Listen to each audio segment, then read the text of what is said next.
50 বছরেরও বেশি সময় পর পাকিস্তান ও বাংলাদেশের মধ্যে সরাসরি সমুদ্রপথে যোগাযোগ শুরু হয়েছে। করাচি থেকে একটি কার্গো জাহাজ বুধবার চট্টগ্রাম বন্দরে পৌঁছায়। এই ঘটনাকে দুই দেশের সম্পর্ক উন্নয়নের নতুন দিক হিসেবে দেখা হলেও ভারত এতে উদ্বিগ্ন। তারা মনে করছে, বাংলাদেশ ও পাকিস্তানের এমন ঘনিষ্ঠতা ভারতের নিরাপত্তায় প্রভাব ফেলতে পারে। পাকিস্তান ও বাংলাদেশের মধ্যে সরাসরি সমুদ্রপথে বাণিজ্য শুরু হওয়ার বিষয়টি ভালোভাবে নিচ্ছে না প্রতিবেশী দেশ ভারত। দেশটির সংবাদ মাধ্যম দ্য টেলিগ্রাফের খবরে বলা হয়েছে, পূর্ব ও পশ্চিম প্রতিবেশীর মধ্যে এই নতুন সংযোগ ভারতের উত্তর পূর্বাঞ্চলীয় রাজ্য অর্থাৎ সেভেন সিস্টার্সের নিরাপত্তা ও স্থিতিশীলতার ওপর প্রভাব ফেলতে পারে বলে মনে করছে তারা। Double million offer, Walton fridge কিনে পেতে পারেন 20 লক্ষ টাকা, রয়েছে কোটি কোটি টাকার নিশ্চিত উপহার। চট্টগ্রামে 3 শতাধিক কন্টেইনার নিয়ে আসা কার্গো জাহাজটি নোঙরের সময় উপস্থিত ছিলেন বাংলাদেশে নিযুক্ত পাকিস্তানি হাই কমিশনার সৈয়দ আহমেদ মারুফ। তিনি বলেছেন, এই নতুন রুটটি সরবরাহ শৃঙ্খলাকে সহজতর করবে, ট্রানজিটের সময় হ্রাস করবে এবং উভয় দেশের জন্য নতুন ব্যবসার সুযোগ উন্মুক্ত করবে। শেখ হাসিনার সরকারের পতনের পর অন্তর্বর্তী সরকার পাকিস্তানের সঙ্গে সরাসরি সমুদ্রপথে বাণিজ্যকে স্বাগত জানিয়েছে। এতে পাকিস্তানের সঙ্গে বাণিজ্যের পরিমাণ বৃদ্ধির আশা প্রকাশ করা হচ্ছে।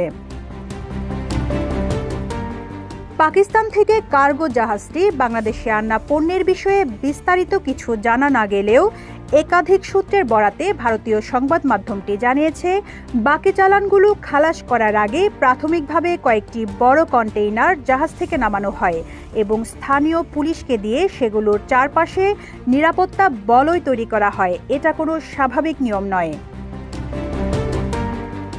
একজন বিশেষজ্ঞের বরাতে ভারতীয় সংবাদ মাধ্যমটি আরও জানিয়েছে, চট্টগ্রাম ও মংলা বাংলাদেশের দুটি প্রধান বন্দর এবং উভয় বন্দরই 5 দশকেরও বেশি সময় ধরে পাকিস্তানের সঙ্গে যোগাযোগের বাইরে ছিল।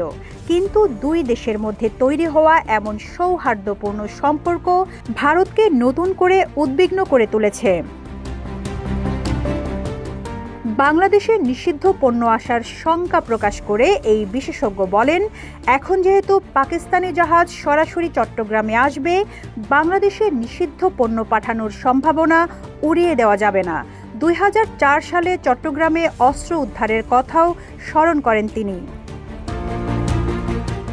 প্রতিবেদনে বাংলাদেশের সরকারি কোনো সূত্রের কোনো বক্তব্য প্রকাশ করা হয়নি।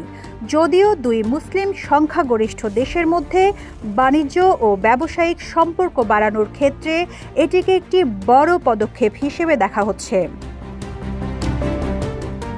এদিকে ব্রিটিশ সংবাদ মাধ্যম ইন্ডিপেন্ডেন্টের প্রতিবেদনে বলা হয়েছে, বাংলাদেশের বন্দরে পাকিস্তানি কার্গো জাহাজের নোঙর করার বিষয়টি ঐতিহাসিক পরিবর্তনের প্রতীক। এটি পাকিস্তান বাংলাদেশের ঐতিহ্যগত জটিল কূটনৈতিক সম্পর্কে উষ্ণতার নতুন দিগন্তের সূচনা করছে। Rizwana Rinti, news desk, Ittefaq.